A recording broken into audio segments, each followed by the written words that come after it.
Okay, so good evening, everyone. Welcome back to the second day of our conference and encounter in non-standard philosophy, Laruelle and the Kyoto School. Yesterday we had a great run, and just like now, people keep coming in. Um, we usually plan an hour and a half. We went on for 2.5 hours. We had a lot of questions, which is great. A lot of questions we had no time to answer, and we promised to bring all those questions back tomorrow uh, when we finish and we do a round table. So a lot of familiar faces, a lot of faces we see for the first time. I would like to greet you all and welcome you all on behalf of the Temple University Japan, myself, Rocco Gangle, and Professor George Miller, as well as all the participants, including Francois Schmid, our keynote speaker this evening. Um, without further ado, I would like to invite Professor George Miller, who is actually our Vice Dean of Academic Affairs, if I'm not mistaken. George, you correct me. And he's actually an excellent professor in journalism, very passionate journalist himself, very creative person, and a great friend of all philosophers here in Japan, and especially at TUJ. So I would like to ask Professor Miller to give us an opening address. Thank you. Thank you. It's a pleasure to be here.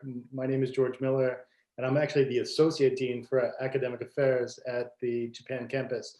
Jodanko gave me a better title, but thank you all for coming out. I just wanted to take a few minutes, just tell you a little bit about what we do at the Temple University Japan campus. Temple University has existed in Philadelphia since the 1880s. In the early 1980s, we established the campus here in Tokyo at a time when there were a lot of other Western institutions establishing branch campuses in Tokyo at the height of the economic boom in Japan. And many of the institutions that established here at that time have since moved on. We've stayed here. And I think that we provide an unusual service for students and for the country of Japan. And clearly, looking at you all and seeing your names and understanding where you all are coming from, serving a global population. Our students come from around the world. We serve about 40% students. 40% of our students are Japanese. About 40% of our students come from the United States. And then 20% of our students come from around the world.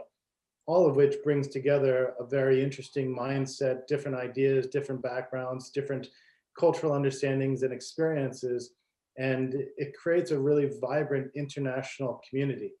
And so it's a pretty magical thing.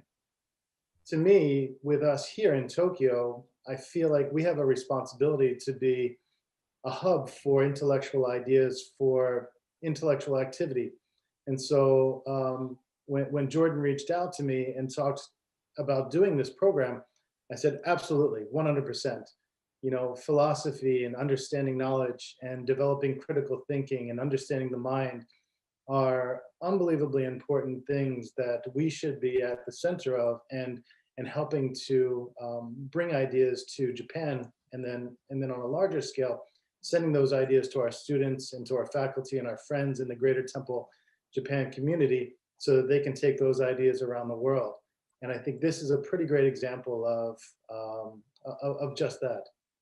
Being a Western institution, being based out of Philadelphia and us being in campus with about 1,200, 1,300 students, it's a really interesting position for us. We're a Western institution with all of the ideas and values that come from the roots of our institution, but we're also in Japan, which means that we bring a lot of cultural sensitivity, a lot of understanding about this place, and we bring that to our institution.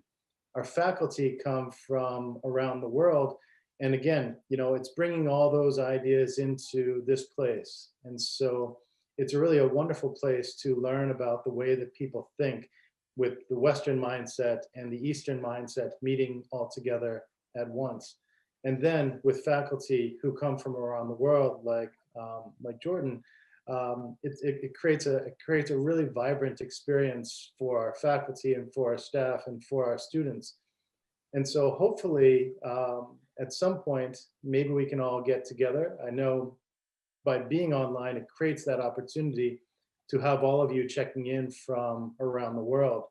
But it would be really wonderful to bring you all into our campus if you can make it to Tokyo, if you can get into Japan at some point when the world calms down. It would be really wonderful to bring you here, show you our campus, and let you experience the amazing climate that exists here. Um, and so that's all I wanted to say. I just wanted to pop in and say hello, and say thank you all for coming out. Thank you for Jordan, and thank you to Rocky for organizing.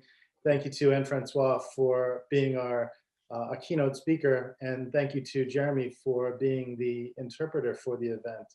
And then thanks going out to all of you for participating and being a part of this.